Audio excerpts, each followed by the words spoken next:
join me. And courtesy is the word of the week. And the thing is, that's where the title comes from. Courtesy doesn't cost a thing.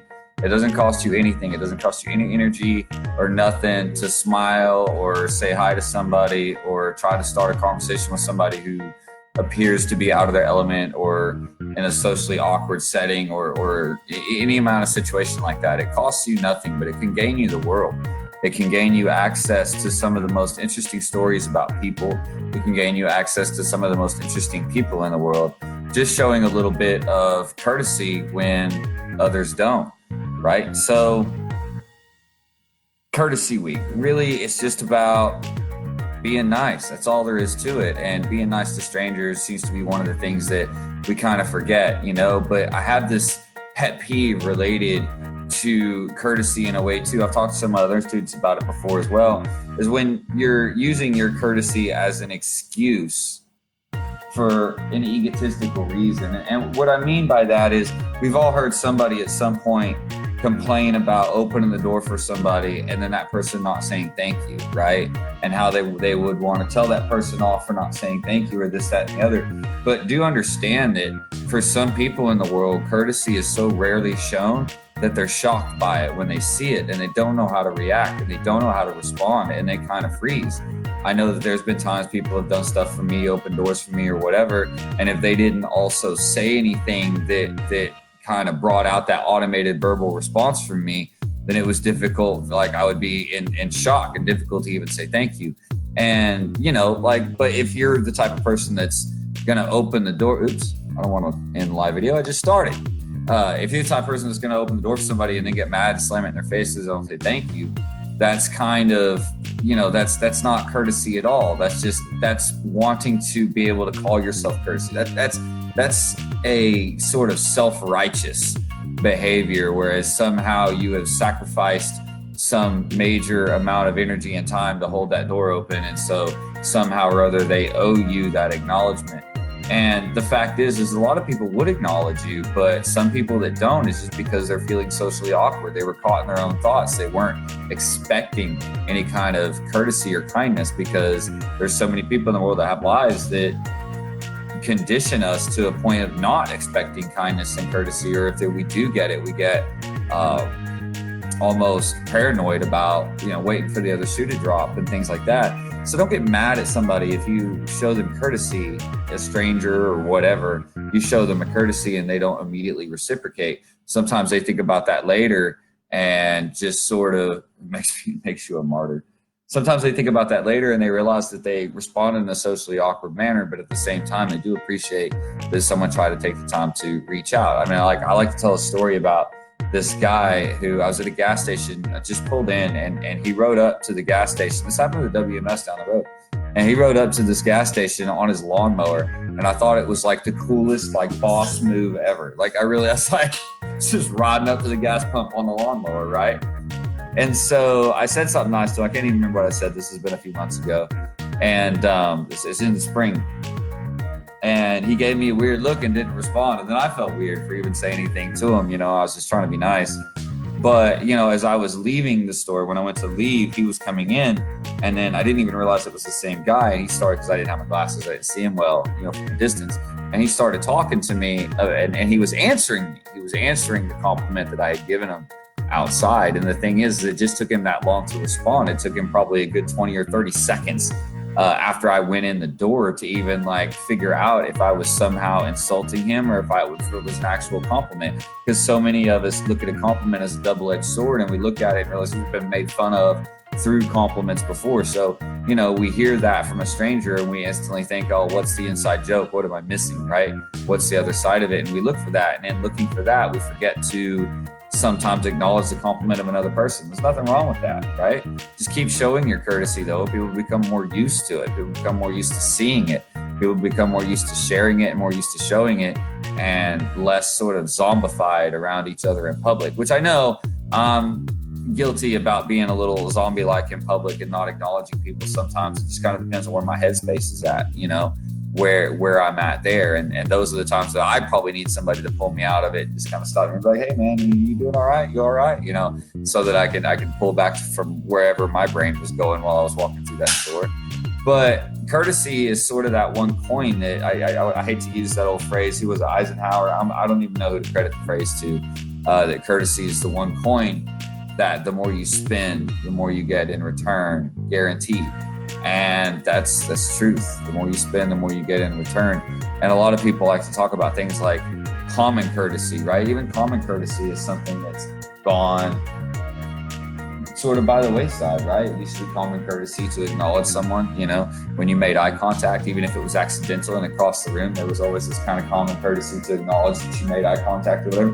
People don't do that these days, you know, people just blank stare and then they go on about their ways and they look dead inside half the time. And I know I'm as guilty of looking that way as anybody else, but this is why we need to be, you know, the warrior in a different way. You know, sometimes the world needs warriors that fight physically, and sometimes the world needs warriors who are just willing to do better, just willing to be a better example and try to bring out the best in those around them, right? It's just a different kind of warriors. Peace Warriors is all about. So,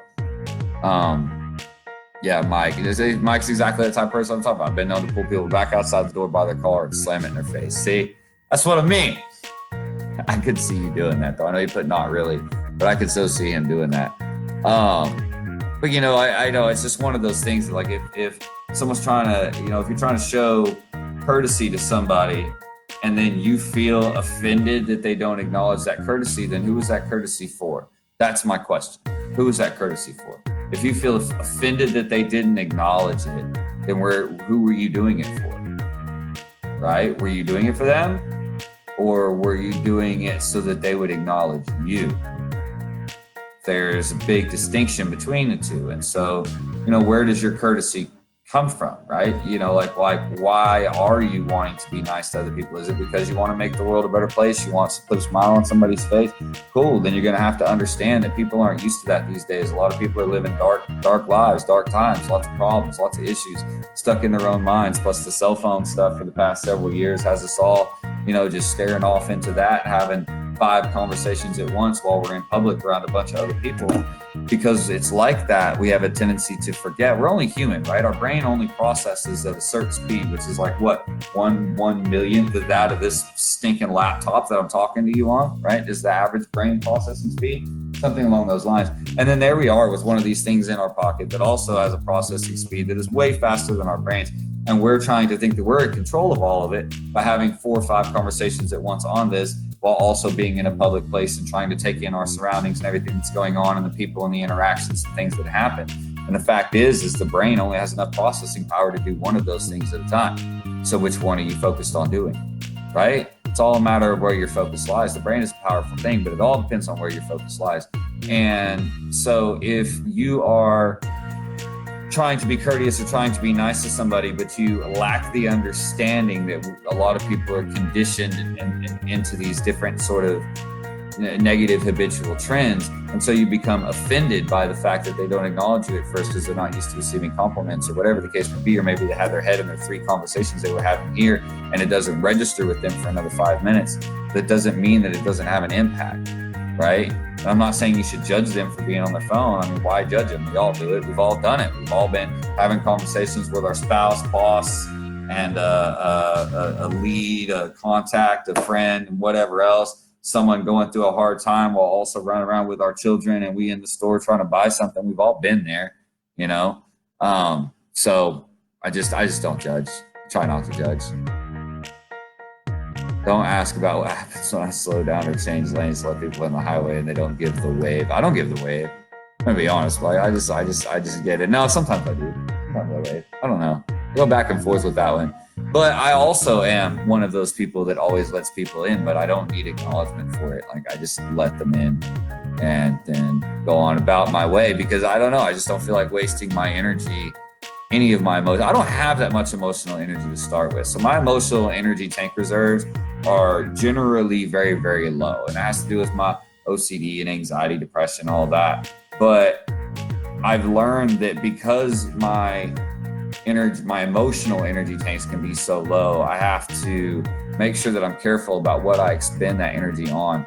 And I don't see expending my emotional energy on whether somebody acknowledges something I did or not as an important enough use of that energy, right? I have more valuable things I can do with my emotional energy than that. I kind of like, I have a limited supply when it comes to emotional energy. Now, physical energy, you know, I'm in shape. I've got all kinds of things there, but emotional energy, emotional energy kind of controls the whole thing, right? So you can be in shape and you can have a lot of physical energy, but if you don't have a lot of emotional energy, then there's nothing to drive that physical energy in any given direction. And that's where you get like things like restlessness and things like that, right? So, and I do get restless, and that's why I understand, right? I understand that that's pretty much how it happens. But the emotional energy controls the whole thing, and I don't have enough emotional energy to be throwing around on whether somebody acknowledged me holding the door open for them or letting them in on the highway or nothing.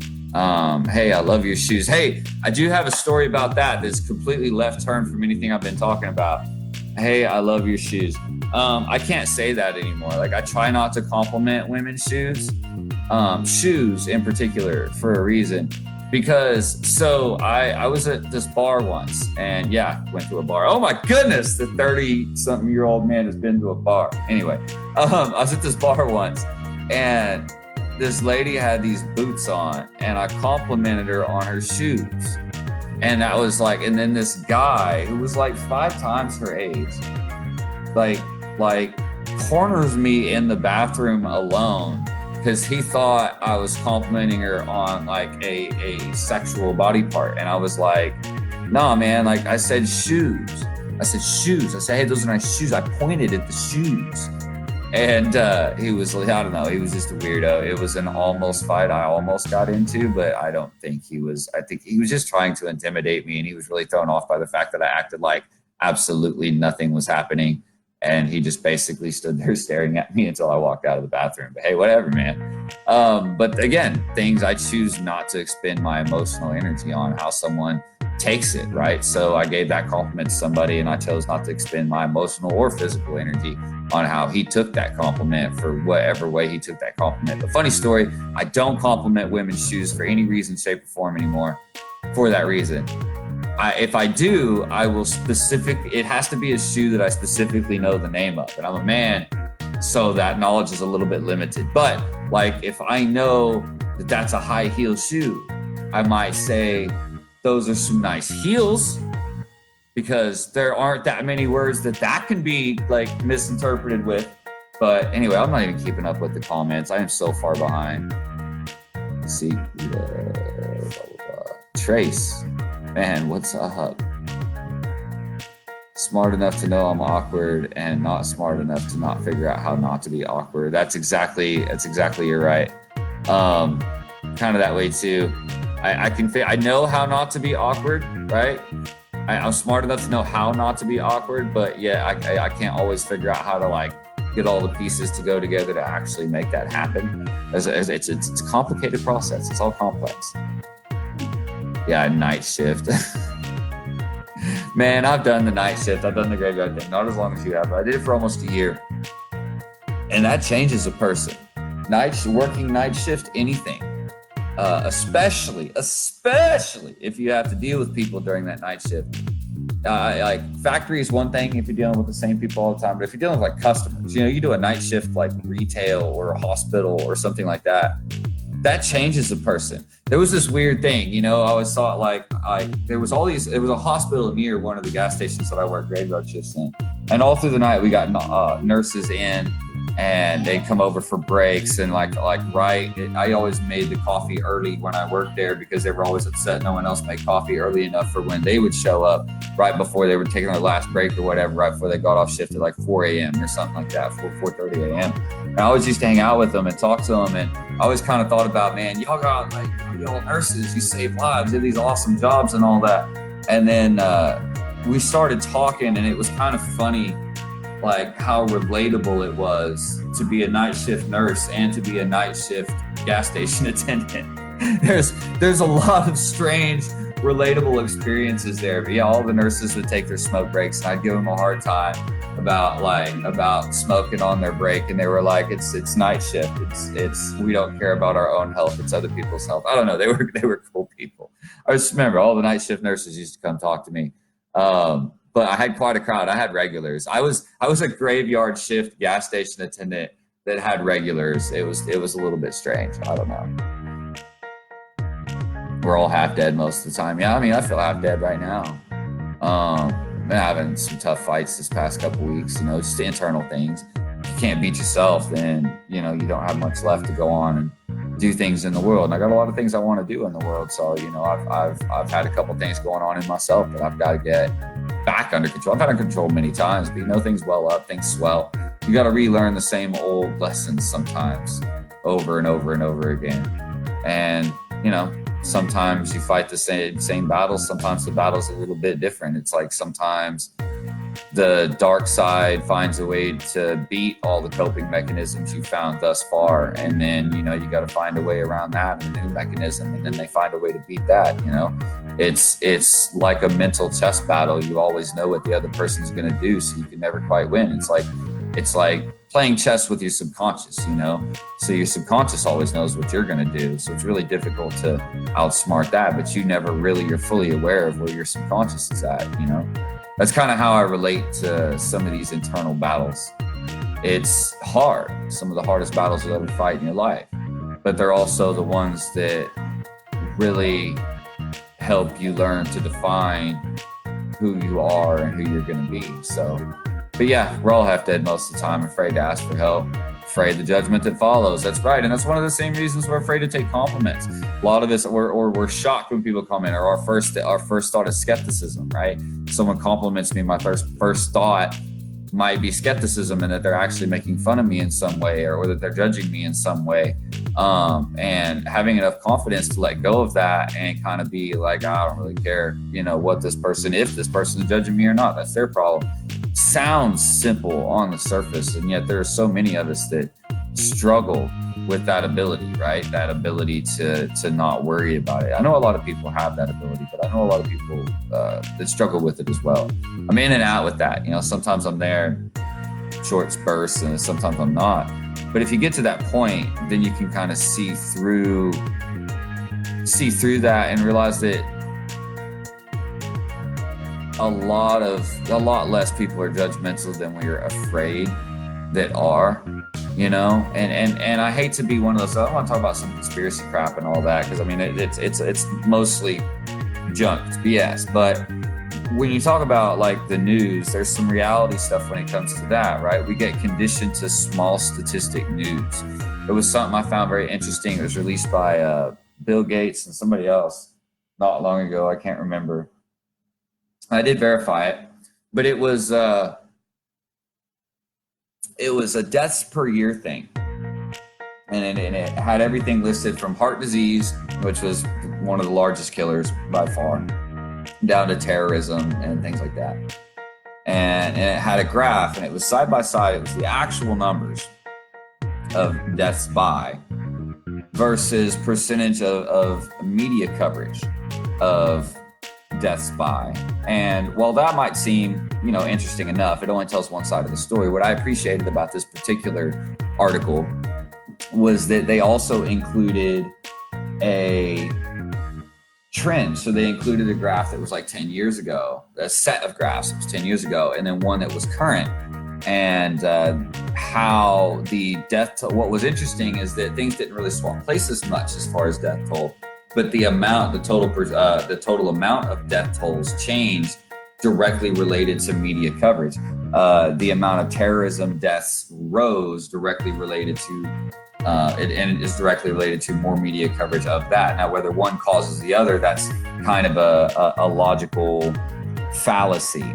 But the fact of the matter is something like heart disease is all the way at the top of that list. Yet it's something we don't talk about a whole lot. And so we see these small stats, though. My point is we see these small stats on the news, which is what we see the most of. What we see the most of becomes the biggest thing to us, even if it's only 3% of the whole, right? It just becomes the largest thing.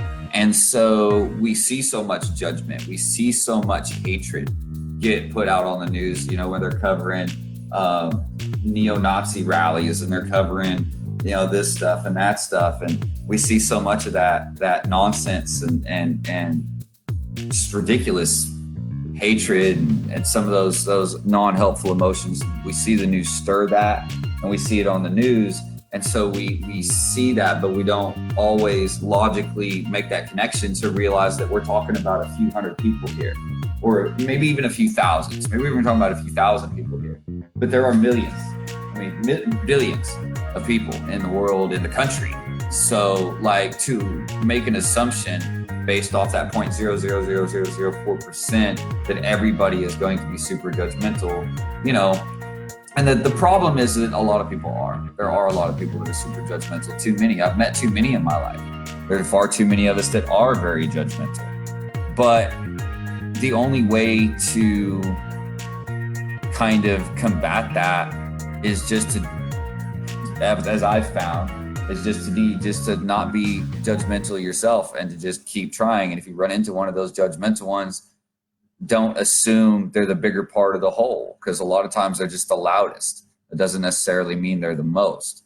So all I mean by that is we have a lot of assumptions about judgment, but in my experience, it's shocking how few people are really that judgmental, especially if you catch them on their own. And maybe they are internally, but how few people are that judgmental externally, or who are going to be that way, actually that way, or in a negative way towards you, right? I find that more people appreciate it and appreciate the kindness, because more people, it's almost like the majority feel alone, which seems strange, right? It's like the majority of people I meet in the world, to these strange conversations I end up having just through common courtesy. It seems to me that the majority feels alone and they seclude themselves, while it's the loud, sort of smaller percentage of people that cluster up and everybody becomes afraid of. And why are we afraid of it? I mean, the internet's here. We can say whatever we want. So can they, so can whoever. It doesn't really matter, but we still have the power of what we're going to pay attention to. We have the power over our focus. We may not always have the power over how much processing power our brain has, but we do have the power over what we focus that processing power on. So back to what I was talking about. We can focus that processing power on the negative, or we can focus that processing power on something that's going to be useful for us, something that reaches our end game. So even if someone else on the other side of the world is doing their thing and working to better the world, like, I love hearing stories like that. I love seeing that, but I'm not going to expend emotional energy on that, because I'm going to focus on my emotional energy. I can't do anything about that. I can't do anything to help them. But what I can do is I can do my part here, right? So I just, keep in mind that each part plays a piece in the bigger picture. Trying to not focus on the negative, not helpful things like, hey, that person didn't acknowledge my courtesy, and instead focus my emotional energy on the things that are actually going to help people or help somebody, or at least get me towards my goals, right? So I don't know, I'm so far behind these comments. Yeah, what's in it for me mentality? Yeah, man, that what's in it for me mentality is crazy. And I see it all the time. When you're an entrepreneur, doesn't matter what industry you're in, eventually you're going to hit a point where you become inundated with people who think they can sell your product for you better than you for the low price of $1,000 3-day course, or the low price of $3,000 a month. It's utterly insane how many of these there are out there. And the fact is every one of them, none of those businesses have ever actually had a successful sales business themselves. They are essentially practicing salesmanship on selling you on their ability to sell things. That's what those people are. And where a lot of that comes from is every time someone goes to share something, right? About 4 years ago, there was this big thing around martial arts learners. A lot of people rallied around sharing information. It's still kind of going on, and I try to be a part of it as much as I can, where a lot of it's just share stuff for free, right? Share valuable information, core curriculum information, just like stuff that normally businesses would keep to themselves. There was this whole thing, but around that is also this whole society that believes that those things should not be given away for free, and it believes that they should monetize on those things. And the odd thing is more often the people trying to monetize on those things are the people who never made money with those things.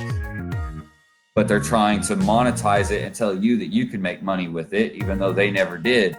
But a lot of us that are out here giving our information away for free, I give my business information away for free to a lot of entrepreneurs and stuff like that, like our employee handbooks, manuals, templates, how we lay our app, everything, right? I give that information freely. How we do our social media. how we design videos, how we do everything. I mean, I've given pretty much everything away for free. And then there's other people out there that get mad about that say, you know, it should be charged for, and they're trying to charge $300 a month, $700 a month, $1,000 a month to do it. But the fact of the matter is those people have never done it. You know, the people giving it away, those are the people that have already done it. You know why they're giving it away? Because they don't need to sell it, because it worked for them. So therefore they don't need to sell it. So like there's that sharing information Wow, did I get really off subject? But yeah, so it was that dropping that what's in it for me mentality, right? And you see that everywhere, you know. But that's the idea. People are realizing that you can do all kinds of things to make money online, and so you get a lot of people that attempt to. Now, even though I myself said you can make money lots of ways online, and you can. The problem is you can't ask yourself what's in it for me. You actually have to care. You actually have to care about what you're doing, and you actually have to have a message, and you actually have to define yourself, and you actually have to brand yourself, and you do actually have to put in the work to communicate who you are correctly and figure out how to put that in front of the right audience. There's a whole lot of moving parts to becoming successful at anything using online business or whatever it is. And if your first thought of anything is what's in it for me, then you're never going to make it. You're never going to make it. It's just not how it works, right? We kind of forget that the road to success is paved by helping other people find success as well, and building a tribe, a team, not an individual. You know, does it make sense? Yeah, not because you get any kind of reward. Now that's just integrity, doing good just to do it, not because you get any kind of reward. Of course, we all are going to feel better by doing good. You usually feel good about yourself, maybe some little bit of self-righteousness or whatever, but there's no harm in having a small amount of pride. Yeah, for shame about going to the bar, right? I'm just now getting to the comments about going to the bar. I am that far behind. No judgment. Yeah, no, I don't judge. I don't judge at all. No worries there. It's okay. I was basically doing the same thing Saturday, Tasha. We went out to Will's birthday. I can't believe they taught me into going to something like that. But, I went and I sat there and I did the things. I had to have a couple drinks, though, with my dinner, for sure. I social courage, right? Saturday was a terrible night. Then we got Beth. Beth had it the other way around. I mean, glorious. Oh, glorious at the time. You mean so Sunday was a terrible morning? That's what you're trying to say? She went camping. Oh, she did. She was camping. I forgot. I saw those pictures. Mike took heels for a spin. Yeah, sure. That was back with my story about the complimenting shoes. Am I that far back? Wow. I hung out with my friend Tequila. There we go. Just moved to a conversation about tequila. No one's talking about my scotch or whiskey. That's mine of choice, to be frank. The tree you leaned up against moved. I've had that happen. I've had entire bonfires move from beside me to underneath me in a matter of, I don't know what happened. I was standing still, and then all of a sudden, thank goodness I've always had good friends that were there for me. Miss Littlejohn, Miss Diane, I didn't even know you were in this. Hey, thanks for joining this live video. It's good to see you. Mike already greeted you, said Miss Diane, and seconded. Yeah, giving it away for free goes back to knowing your why. Why are you even giving it away? Are you giving it away as courtesy, right? So I give away my business materials as a courtesy, right? And I don't expect anything in return for that courtesy. I give it away because of my why, because I want to see other martial arts schools do better. I don't just mean, financially and business-wise. I want to see them hold themselves to a better standard. We have students that have been and attended other schools, even other schools I've recommended, who came back with horror stories, and I kind of feel responsible for that. And I feel guilty for that. And so why did I start giving away a lot of my material? To try to help other schools become better at what they do. So, that's why, because to me, it's more important than my business and a name. A legacy can be something bigger than that. A legacy doesn't have to be traced to a single person. A legacy can just be this magical thing that gets shared around and gets known by enough people and used by enough people that changes the world, and no one knows where it starts, right?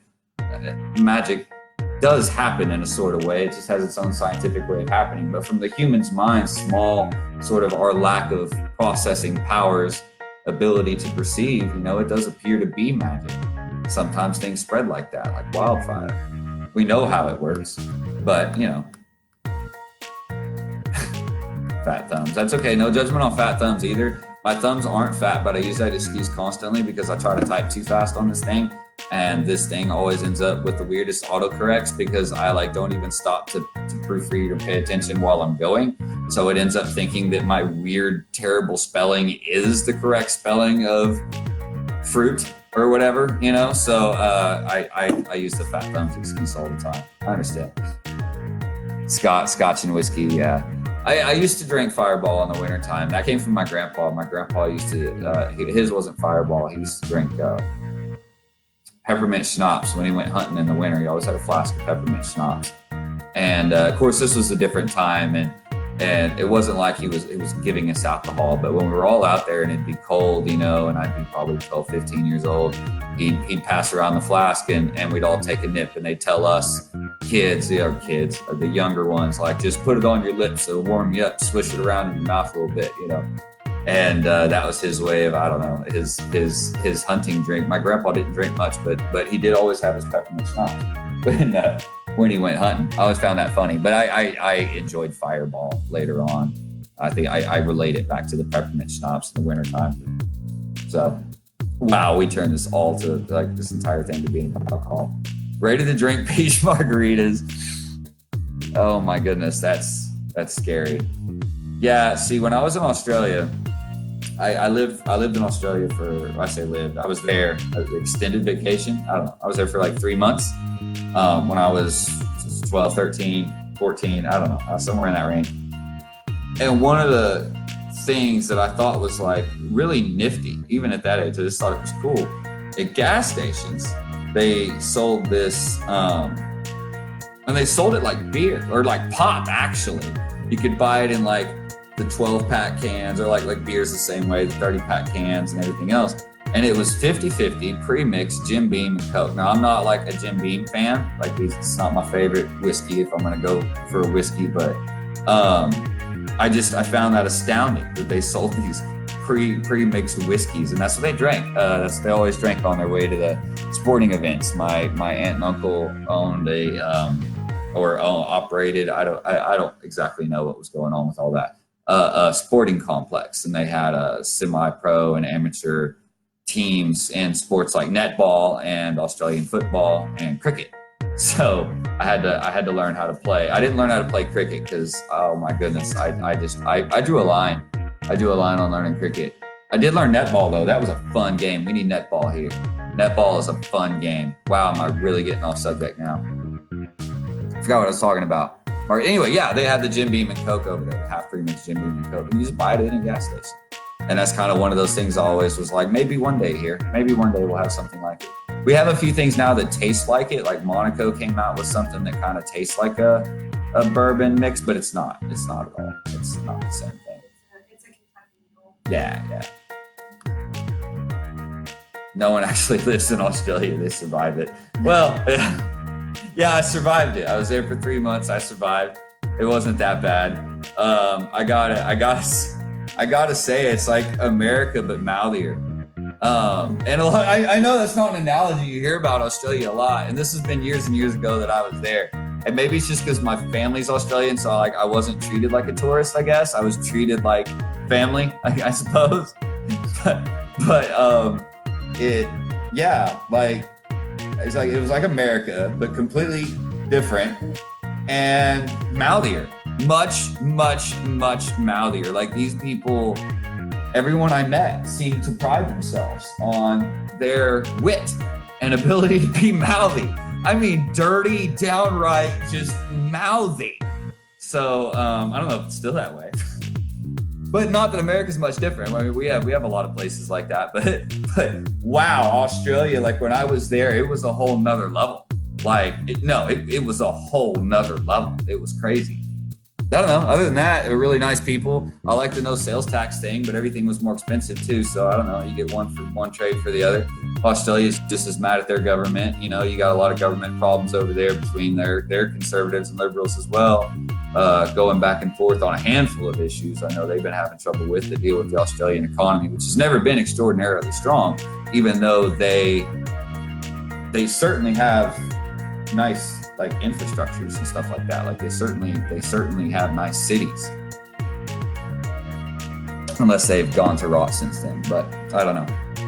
But I know they've never had a super strong economy worldwide. So, but you are seeing more Australian-based businesses get bigger and bigger. Matter of fact, the people who designed our new website, they didn't originally start in Australia, but their second office was in Australia. They just recently opened their third office, which was in California, and that's what we were doing.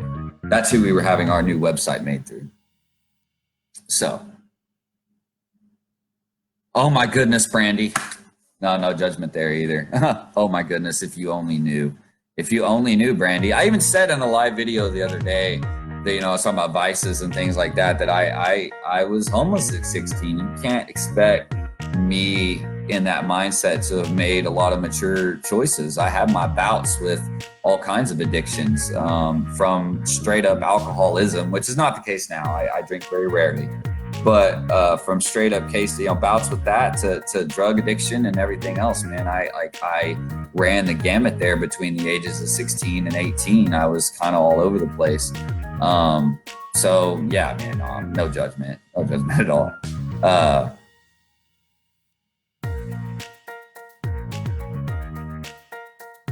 That is a funny story though, Brandy. I love some people's stories. I won't say much on it since, you know, I don't know how many people saw the comment, but yeah. I've heard many funny stories about how that affects different people, and I don't know. I mean, if I'm honest about any effect I'd ever noticed on it, I focus better. I don't know. I just if it comes down to it, if I talk about my experiences with that stuff, I just focused better. It made me more sociable. It made me more present. It made me more in the moment, and it made me less in my head. I don't know. That's all. That was my only experience when it came to that. Huh? Oh, I thought you were talking to me.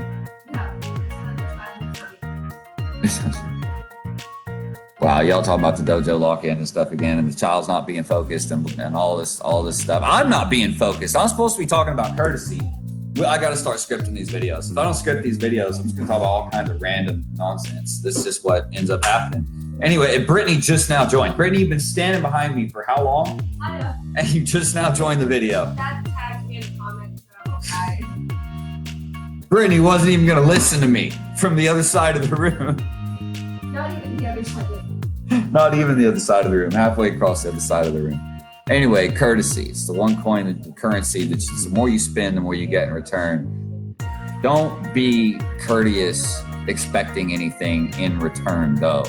What comes back in return is not that immediate thank you. That's not what you're after. You're after that general upraised morality as it spreads. As that positivity spreads through the community, you see that generally higher level of morality around town.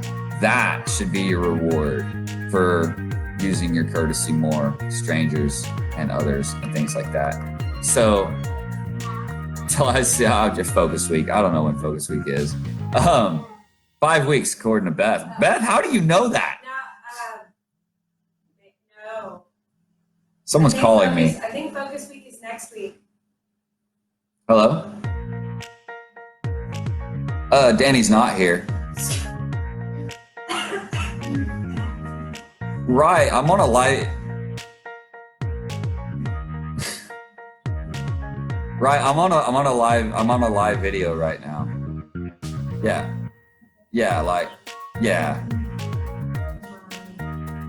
Oh, I appreciate it. And I hate those. It was one of those police scam things. You guys been getting those calls lately? Police are holding a fundraiser, blah, blah, blah. And I tell you what, like, because I'm all for supporting the police and all that, but here's how you can tell if it's a scam, because they're all stinking scams. Tell them that you'll drive down to the local police station to make your donation. They will completely not like that idea. And so there you go. I'll tell you, it's just a scam right there. But anyway, that was another one of those police things. I don't know why I answered it. Danny, what did you do? That was Danny from the National Police Fundraising Department, which sounds very real, by the way. Oh, yeah. It's totally, so considering police are, city, county, state, and then you have the federal, a national fundraiser. I don't know, man. Oh, so you guys get those calls too. Yeah, it's always, and that's it. That's how they did it. Is so-and-so there. They asked if Danny was here. This isn't Danny. Whatever. I don't know. Whatever. Or did he tell me his name was Danny? See, I don't even remember. That's how little focus I had in that conversation. He was looking for Danny. He wasn't looking for Danny. He was looking for me. My name's not Danny. Anyway, now we've talked about courtesy. We did the whole thing, and I have this completely random nonsense spew out of my mouth. Was I courteous on the phone? I don't know. I just told him I was doing a live video. I was about to ask him if he'd like to give his speech to you guys. And as soon as I said I was on the live video, he was just like, "Oh, I am so sorry," and hung up. So I didn't get a chance. I was going to try to put him on speakerphone and let him talk to y'all. Because that's just the weird type of person that I am. This is what I do for fun. I play with scam calls. I play with scam callers. That's just my hobby. So, yep, a Nigerian prince. Yeah, got that one too. Yeah, or you're the last living relative one of a James Rose. What's funny is they always use your middle name and last name for it. And then they say you had a great uncle. It was by your middle name and last name. They found out you were named after you and you're the last living heir. And I'm like, what about my daddy? My dad's still alive. The heck are you talking about? Oh yeah, scammer people. They're funny. They're funny people. But people fall for it. That's the only reason they continue to do it, is people do fall for it. So, and they don't need many. They just need a few. So anyway, I really got off subject now. Oh, I don't have the wit either. I just say stuff like to play with. I don't really have the wit. I just kind of talk to them. I treat it like a business meeting sometimes. And like I'll talk to them as if I've already spoken to their manager and had a different deal with them. That's pretty fun. That's always fun. And I just play the business role, right? No, that's a lot of fun. Anyway, I talked about courtesy enough. Be the best teammate you can be. Be the best at being you.